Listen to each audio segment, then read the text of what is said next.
if you were born with everything and you were born extremely wealthy and you had access to whatever you want, I've met so many people that were born that way and ended up, being pretty incompetent adults or useless for the most part Yeah. for the universe because the game of life becomes very uninteresting.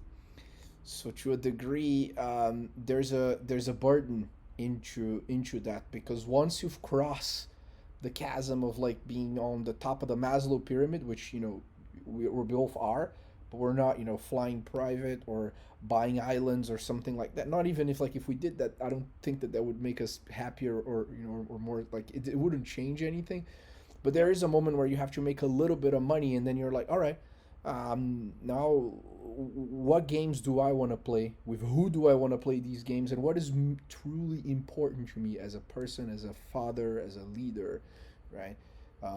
That's those are very interesting aspects of life, I think. Yeah. I like.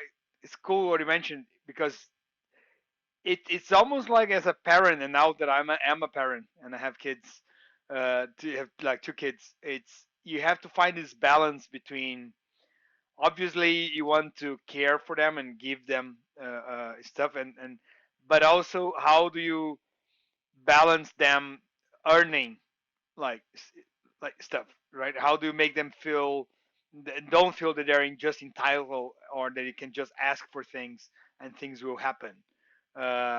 And that takes a lot of work, so I can imagine. um and sometimes I fail miserably because it's so much easier sometimes to just give.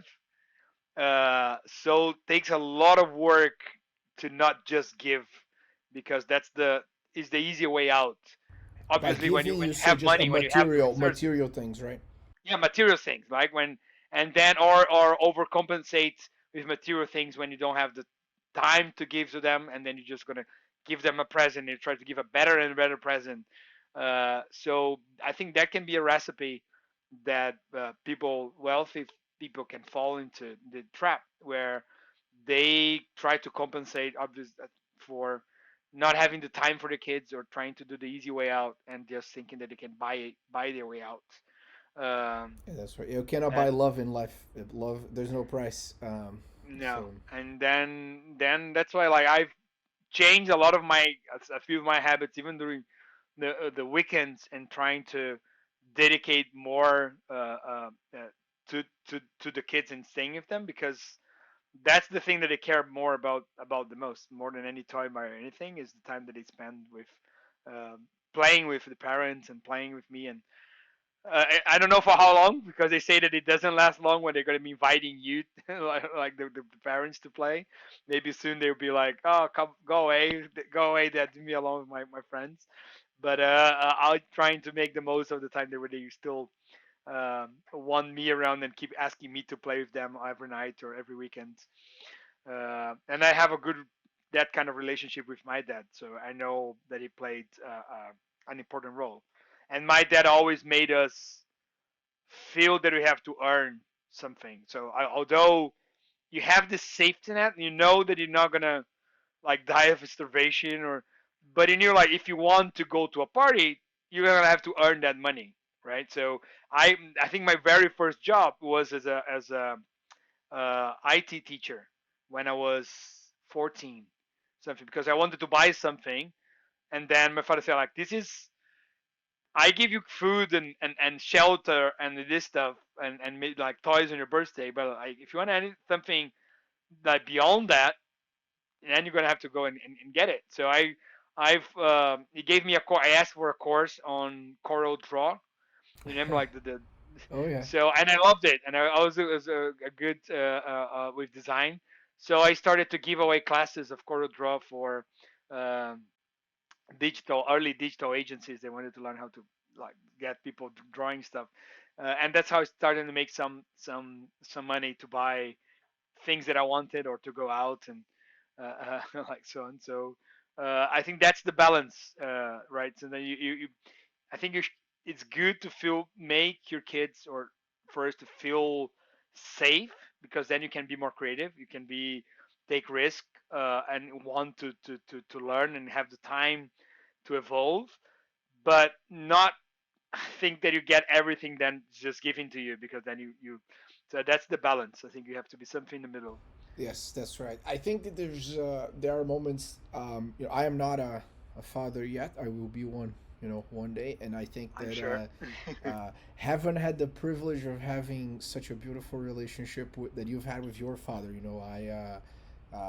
To a degree, I kicked my father out of my house when I was 17, and found out that he was cheating on my mother with a bunch of different people. And today I have a peaceful relationship with him, but he's not really a big part of my life. And I talk about this openly just because I find that so many people might have gone through similar situations, or even more painful situations. My mom remarried with a wonderful man that I called him my father today, and and so forth. But it's if there's one thing that this entire situation inspired me, it was that like I really need to be a phenomenal mentor and role model for my children when I have kids, and precisely say, look, when we're about to die, who gives a shit about how many unicorns, or like what, how big of an IPO or whatever, right? Like, you're only gonna care if you loved someone, and if you were loved back. And it's such Yeah. simple things, and you can't put a price on that. And I think that it's great. It's great. Basically just that you do have that mindset as well. I think that that's important.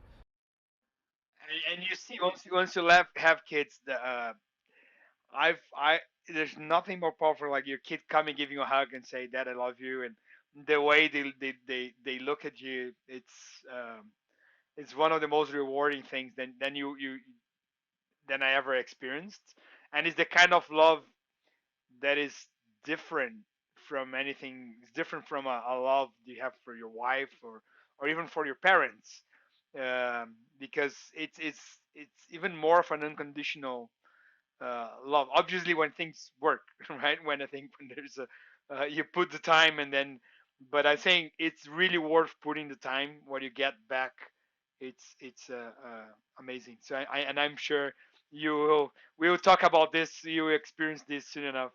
Oh yeah. Uh, I will be calling you for tons of advice on, like, look, I have all these meetings I want to go to. I want to do this, but then all of that stuff. But then That's why I even brought them to San Francisco a few times to try to make both works. That's like I used to take them. I took them maybe 3 or 4 times to for board board meetings. meetings, yeah, Yeah. yeah, So and then so like, look, guys, this is the way I'll be able to get my family that they experience something. They will memories. The kids will love it. So yeah, I know I'm not sure if it's that's a new something usual that the other founders do, but I found that taking my family to sometimes the board meetings, not in the actual board meeting obviously, but to spend a week there while with flies for the board meetings.